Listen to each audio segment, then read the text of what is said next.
fait bon vivre à l'Orgue, dit-on. L'Orgue aurait près de 2500 ans. C'est la famille des Verrucini, des Ligures, qui habitait ici.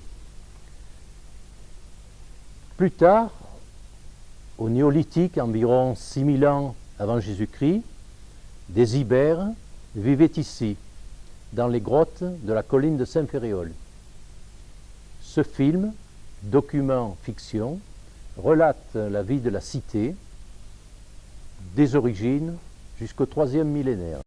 Le sol, le climat, le site et l'eau constituent les raisons de la présence humaine à l'Orgue. Ces caractères géologiques et géographiques sont à l'origine de l'histoire de cette charmante cité provençale, cité qui a eu la chance de demeurer à l'abri de tous les bouleversements sociaux. Des outils du néolithique ont été trouvés au pied de la colline de Saint-Ferréol. Le domaine de Pesservier remonterait à la période chalcolithique, à environ 2500 ans avant Jésus-Christ. Plus près de nous, les Ligures construisirent un oppidum sur la colline de Saint-Ferréol. Si l'on en croit la tradition, les habitants de cette contrée auraient offert des sacrifices aux dieux du paganisme sur les hauteurs de cette colline. Il aurait existé un temple dédié à ces dieux, sur ce site appelé encore la Chèvre d'Or. Dès 155 avant Jésus-Christ, les Romains s'installent à Fréjus et dans la vallée de l'Argent. Les vétérans romains prennent leur retraite en Provence, où César leur donne des terres pour services rendus. Ces vétérans des armées de César créent des villae et emploient la main-d'œuvre locale.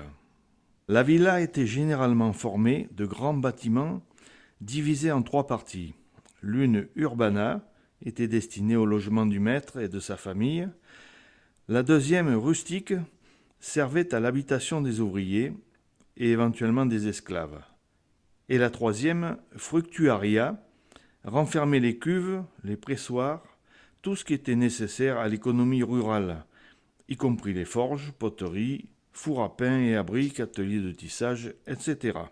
C'est au IIe siècle qu'une nouvelle religion, le christianisme, apparaît en Provence. Les premiers chrétiens, persécutés par les Romains, se réunissaient dans cette grotte, près de l'Argent, creusée dans le tuf par 10 mètres sous terre. Plus tard, ce lieu fut appelé Église Saint-Michel sous terre.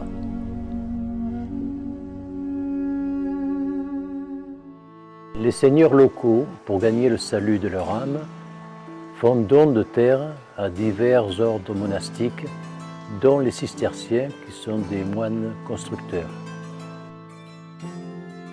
L'ordre des cisterciens s'installe à Florieil, près de Tourtour, en 1136, puis occupe le Toronnais.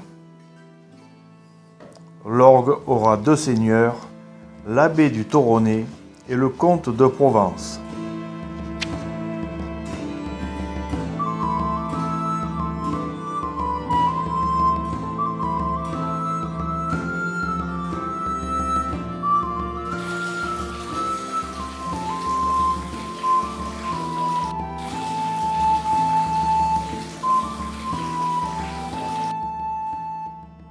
Moi, Raymond Béranger II, comte de Barcelone, souverain d'Aragon et marquis de Provence, approuve et confirme au Saint-Ordre de Jérusalem tout le domaine cultivé et inculte que les seigneurs et dames de Salerne, Tourtour et Flayosque ont donné à cet ordre.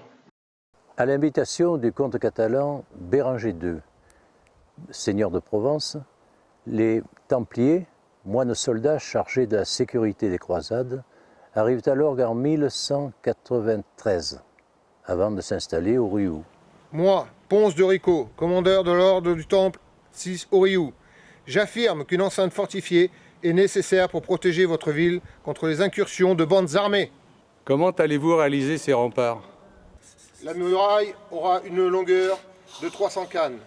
Il y aura 12 tours et plusieurs portes. Au sud, la porte de Tribari.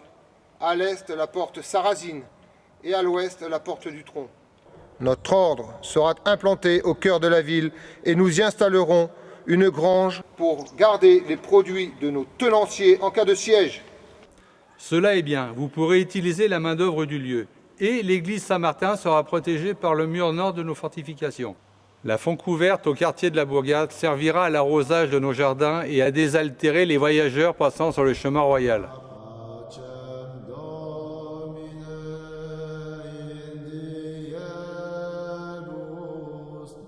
Cisterciens et Templiers entretiennent de bonnes relations. Les moines constructeurs, représentés par le syndic Guillaume de Bas, aident les moines soldats, représentés par Ponce de Rico, à bâtir fontaines et bâtiments. Nous, Templiers, possesseurs de nombreux biens à l'orgue, voulons assainir la fontaine Liter Rijus, le chemin royal. Nous savons construire en pierre de beaux édifices. Nous aiderons nos frères soldats en cette occasion.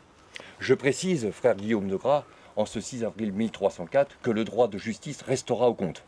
Messire procureur Jacques Ardouin, conformément à la donation de 1209, notre abbé aura le droit de nommer les officiers à la Saint-Jean-Baptiste et percevra les 2/3 des droits de juridiction, de cavalcade, de fouage et de l'aide. Il reste 1/3 pour le comte, et le viguier de l'Orgue rendra ses comptes au clavaire de Draguignan. Nous garderons l'exclusivité des moulins et des fours banaux. Et pour favoriser le commerce, il sera instauré une foire et un jour de marché. En 1348, la reine Jeanne de la maison d'Anjou, comtesse de Provence, se rend de Naples à Aix-en-Provence. La légende affirme qu'elle aurait logé dans une maison de la rue du Paty. Moi, Jeanne, par la grâce de Dieu, reine de Sicile et de Jérusalem, duchesse et des duchés d'Apulie et d'Anjou, comtesse des comtés de Provence, de Forcalquier, de Piémont et de Ronciacie, à tous et chacun, tant présents qu'à venir, qui verront les lettres présentes, salut. Par la promptitude de la munificence royale, nous accordons volontiers les bénéfices de notre approbation à nos fidèles, et nous leur accordons de nouvelles grâces très volontiers quand ils nous les demandent. Tous les privilèges accordés à la communauté de l'Orgue par les anciens princes, rois de Jérusalem et de Sicile, par les comtes et les anciens sénéchaux de Provence, ont été maintenus jusqu'à ce jour. En particulier, un certain privilège à l'Orgue, tous les crimes quelconques commis à l'Orgue ou dans son district, relatifs à la haute justice ou aux droits royaux, merum impeum et regalia, seront instruits et punis par les officiers royaux de la ville de l'Orgue, dans la ville et non ailleurs.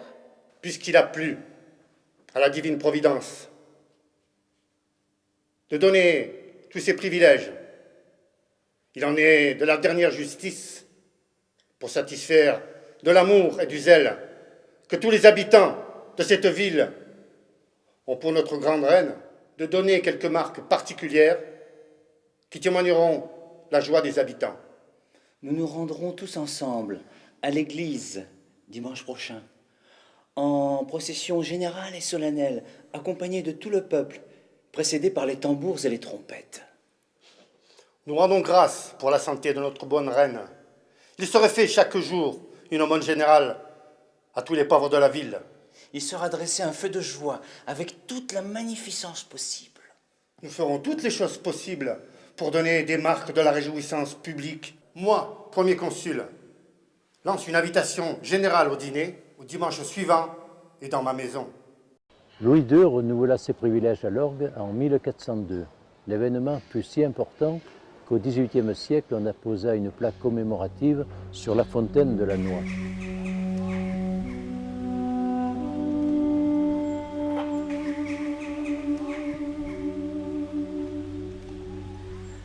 L'édification des chapelles était courante au Moyen-Âge. Elles étaient placées le long des itinéraires de pèlerinage ou de commerce.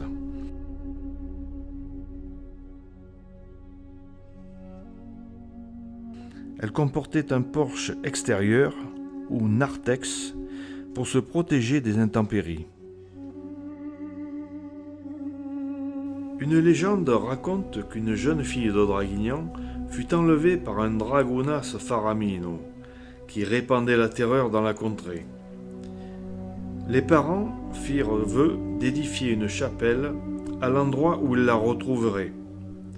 Ils arrivèrent dans ces parages, la bête fut abattue et l'enfant délivré. La chapelle daterait de 1468. En 1474, le roi René cède le droit de construire en dehors des remparts, moyennant finance. 6 ans plus tard, le bon roi René meurt, cédant la Provence à la France. Les guerres de religion avaient commencé en 1540 en Provence, sur ordre de François Ier, par des massacres de Vaudois en Basse-Durance. Il est vrai que vouloir faire cohabiter 2 religions paraissait une chose inconcevable au XVIe siècle. Les Lorguais s'allièrent aux protestants contre les catholiques. Le concile de Lorgues réunit les 2 partis afin de trouver un accord. Mais le chef des catholiques ne voulut rien savoir. Pour lui, une seule religion, la religion catholique. Il fallait se convertir ou mourir. Ce fut la guerre des religions. Les portes des remparts furent murées, sauf une, et les femmes et les enfants envoyés à Brignoles. Le siège de l'Orgue commençait. Les catholiques coupèrent l'eau de la Canale, brûlèrent des maisons du faubourg de la Bourgade, ainsi que la chapelle des Trinitaires. Cela dura 1 mois.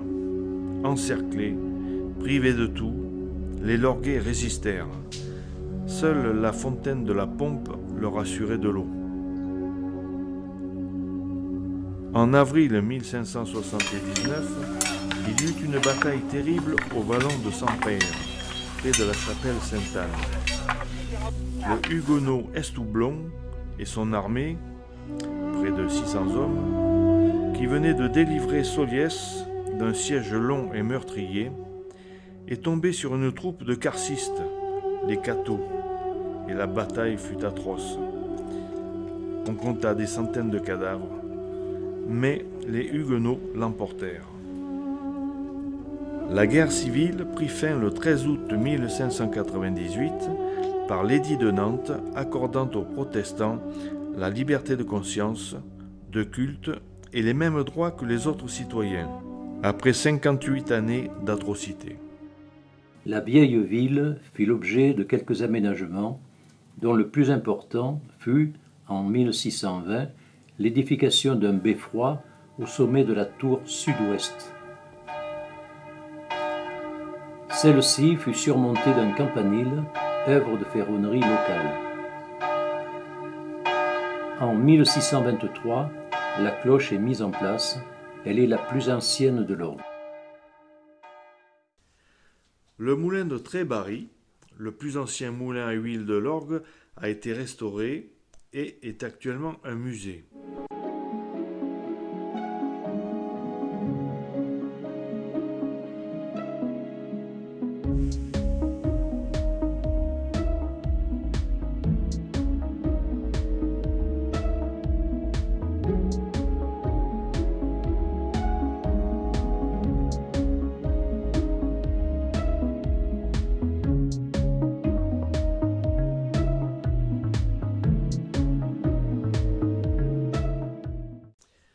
C'est ainsi qu'en 1647, il fut précisé que les acheteurs d'huile pouvaient, suivant l'ancienne coutume, passer la main tant qu'ils voulaient dans la marge, pour escouler l'huile qui y restait, mais ne pourraient l'essuyer avec une éponge comme le font certains mulatiers, ce qui est une nouveauté grandement préjudiciable aux habitants. Au XVIIe siècle, on construisit de nombreuses fontaines. La Bonnefond, place Neuve, reliée au puits de la Citadelle, puis la fontaine de la Placette du Marché, celle de Climène, ensuite celle de la petite place de la rue Droite. Les fontaines qui étaient sur le point de se tarir exigeaient des réparations incessantes comme celle de la Bonnefond, du Barquil, au portail de Ramatuelle et de la Rôde. Au XVIIe, la renaissance du sentiment religieux se manifesta dans la population par une multiplication des confréries. La confrérie de Sainte-Anne construisit par souscription publique la chapelle de Sainte-Anne pour apaiser les courroux du ciel.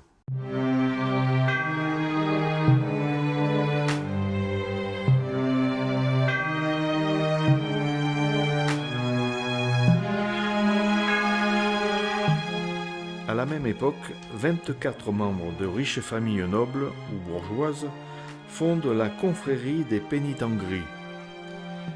La ville accorda une subvention de 120 livres pour la construction d'une chapelle et chaque frère pénitent donna une cotisation de 2 livres.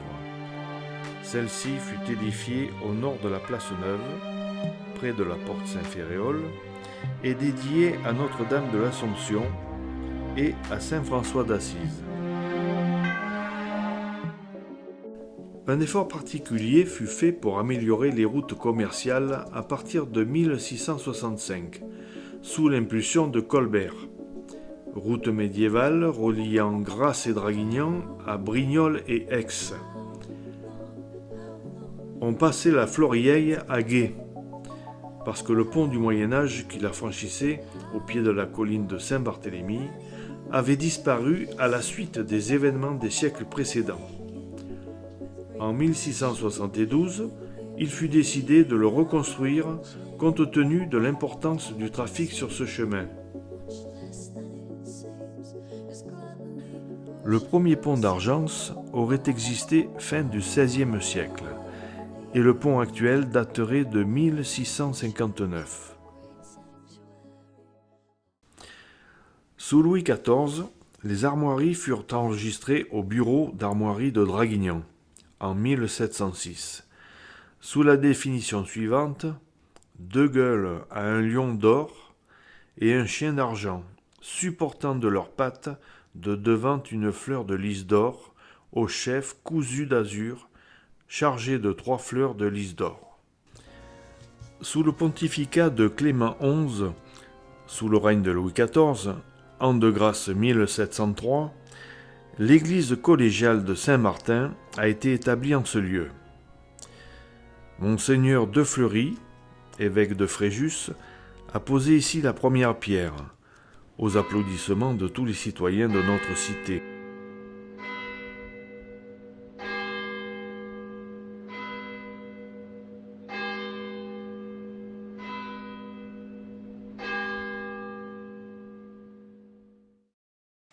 La Provence fut l'objet d'une terrible attaque de son vieil ennemi, la peste, arrivé à Marseille en 1720. Dès que l'orgue apprit que la peste menaçait Toulon, elle décida de lui venir en aide. Le 24 octobre 1722, Toulon décida de remercier l'orgue et lui envoya en députation le consul Jean d'Entrechour. Et c'est depuis qu'existe à l'orgue la rue de l'orgue à Toulon.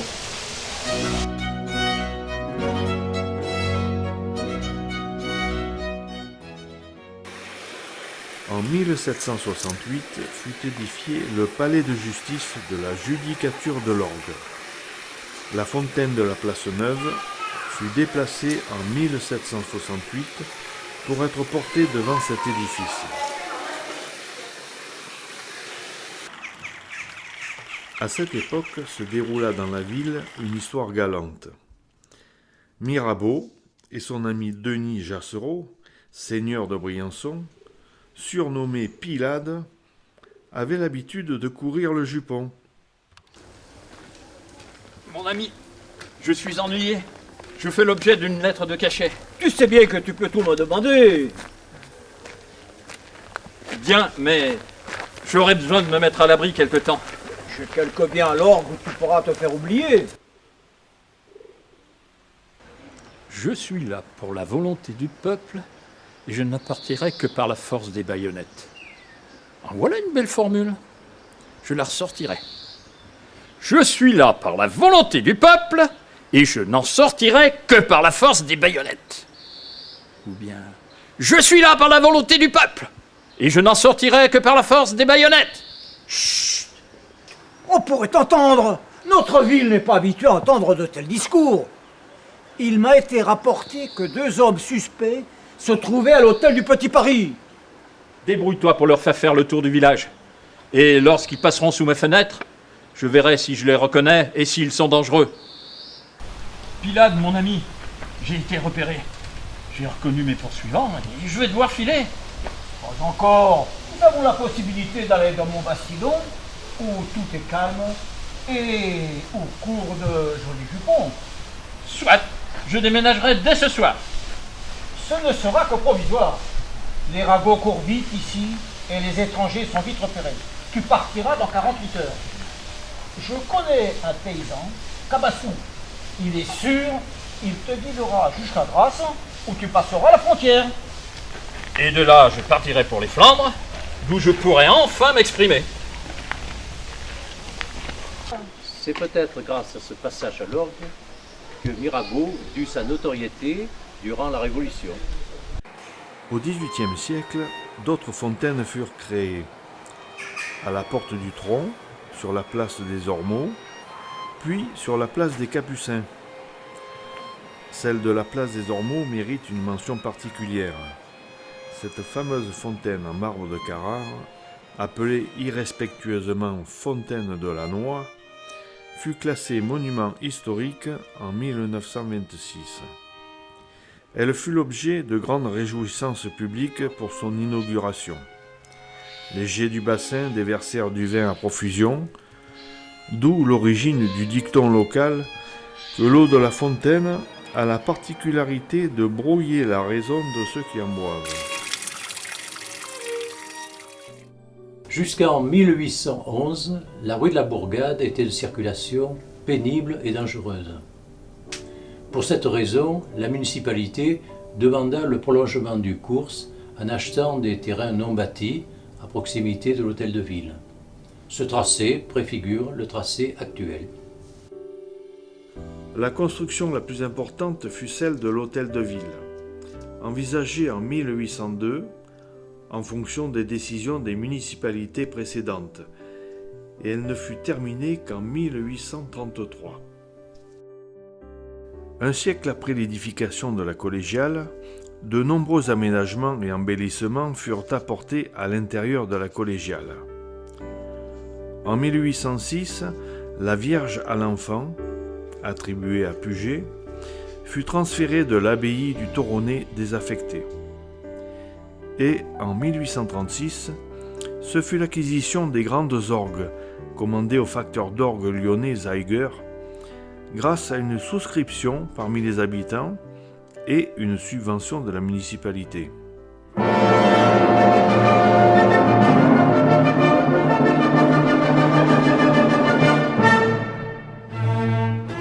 Dans le Var et dans les Basses-Alpes, la résistance au coup d'État de Louis-Napoléon du 2 décembre 1851 prit la forme d'une insurrection armée.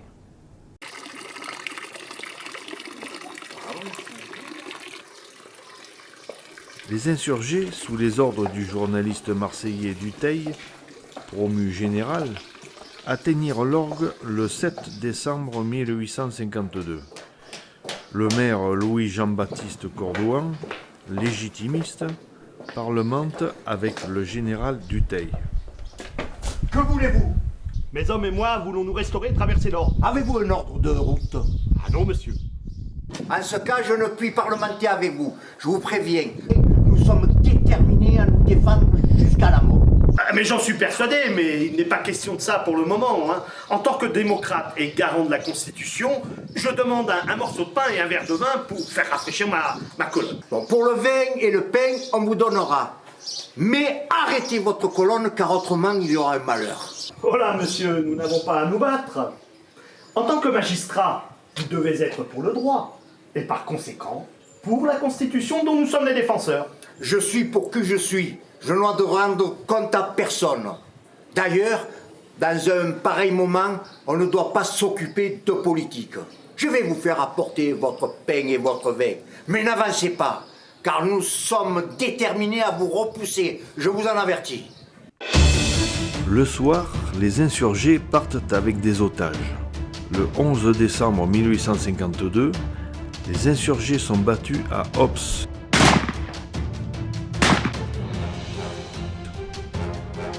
Au retour, 4 prisonniers seront abattus à l'orgue derrière le cimetière. En 1835, l'ordre de la Présentation Sainte-Marie bâtit un couvent place du Cours, sur des terres faisant partie de l'ancien domaine des Capucins. Le départ des congrégations religieuses en 1903 allait permettre à la ville d'acheter le couvent pour en faire un groupe scolaire réunissant toutes les écoles primaires. On installa un pensionnat et une école de filles ainsi qu'une école maternelle. L'enseignement secondaire était donné dans le vieux collège, appartenant à la ville, mais géré par des professeurs libres.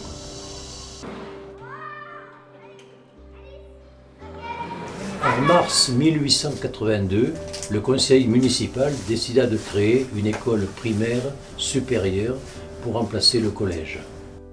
On y créa plus tard un cours d'agriculture et un laboratoire de chimie. L'ancien collège fut réparé et on y transféra l'école communale primaire de garçons. L'enseignement a joué un rôle important dans la vie lorguaise. La ligne ferroviaire dite du Central-Var, qui va de Draguignan à Mérargues, fut concédée le 17 août 1885 à la compagnie privée des chemins de fer du sud de la France. La gare de l'Orgue fut construite en 1892.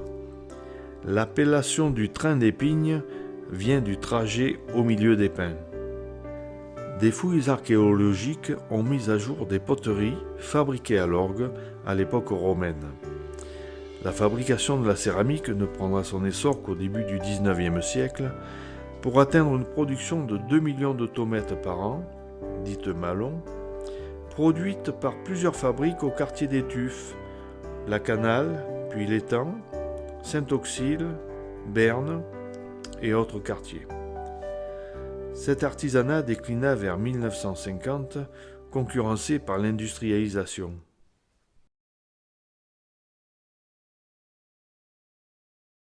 En 1912, l'Orgue était la première commune de France quant au nombre des oliviers, évalué à près de 220 000.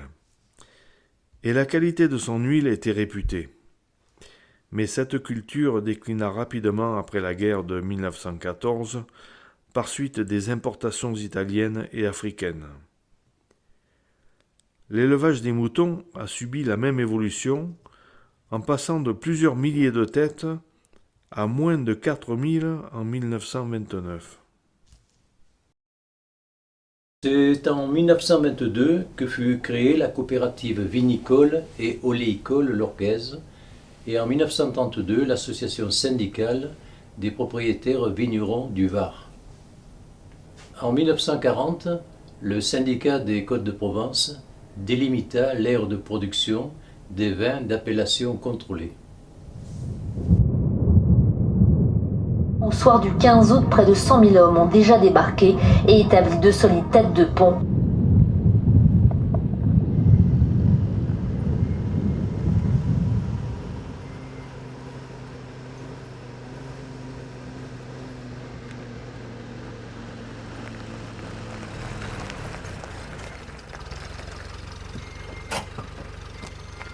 Élise, maman! Mon Dieu, Élise, mon fils, il est revenu. Oh, viens m'embrasser. J'ai débarqué et installé mon dépôt de matériel divisionnaire à Cogolin. Et me voilà, j'étais pressé de vous voir. J'ai appris que des résistants lorguais occupent avec leurs armes les principaux carrefours, le presbytère et le clocher. Ont-ils placé un drap barré d'une croix rouge sur le clocher pour signaler que la ville était libérée? Non, je ne vois rien. Le soir tombe, l'aviation ne verra pas le signal. Mais alors, l'Orgue risque d'être bombardée? Eh oui, ils ont ordre de bombarder tous les nœuds routiers pour gêner la progression des Allemands. La boulangère m'a dit que des parachutistes américains étaient près de la Florière. Ils ont des mitrailleuses, ils ont été recueillis et camouflés à l'Orgue. Oh dommage, je ne peux prévenir personne des Alliés. Charlotte, l'aviation américaine a bombardé le carrefour situé au nord-ouest de la ville, du collège technique à l'avenue de Toulon, en faisant 15 victimes, dont 5 lorguais. Mon Dieu, quel malheur! En plus, des maquisards ont miné et fait sauter le pont de la Florieille. Des Allemands, venant de Draguignan, sont arrivés près du pont, pas loin de chez Victor. Le commandant lui a demandé où il pouvait franchir la rivière. Victor leur a caché l'existence du passage des pailles et les a renvoyés vers le nord pour qu'ils ne passent pas par l'or. Comme ça, nous n'aurons ni dégâts ni représailles. D'autres résistants, accompagnés de parachutistes américains, sont partis ce matin avec 2 camionnettes au Nouradon pour récupérer des conteneurs parachutés pendant la nuit. Ils sont tombés sur un détachement allemand qui les a stoppés avec un canon anti-char et une mitrailleuse. Il y a eu des morts et des blessés, je ne sais pas qui ni combien. J'espère que ton fiancé, mon cher Julien, a pu passer pour rejoindre son régiment. Moi aussi, je l'espère. J'ai aussi appris que d'autres jeunes étaient partis à bord de 2 camionnettes chercher de l'essence au Toronnet. Ils ont rencontré des Allemands qui étaient bien organisés et bien armés. Là aussi, il y a eu des morts. Ainsi, l'orgue venait de payer chèrement sa contribution à la libération du territoire par la mort de 19 de ses fils qui s'ajoutèrent à la longue liste des victimes de la guerre 14-18.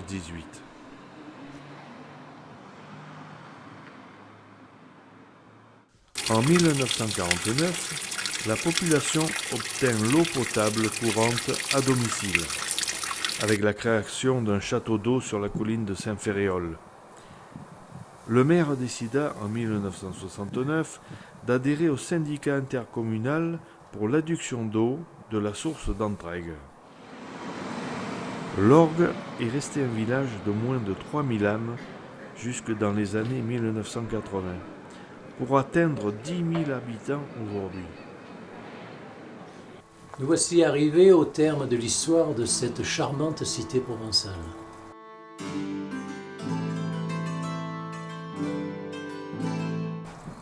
Nous espérons que ce film permettra à ses habitants, d'origine ou d'adoption, de la mieux apprécier, de la mieux connaître et de la mieux aimer.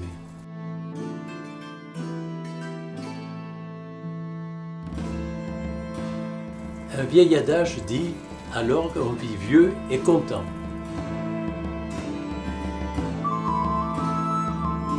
Alors, visiteurs, curieux, habitants, partez à la découverte de notre patrimoine si riche et varié dans ce qu'il est et dans ce qu'il fut.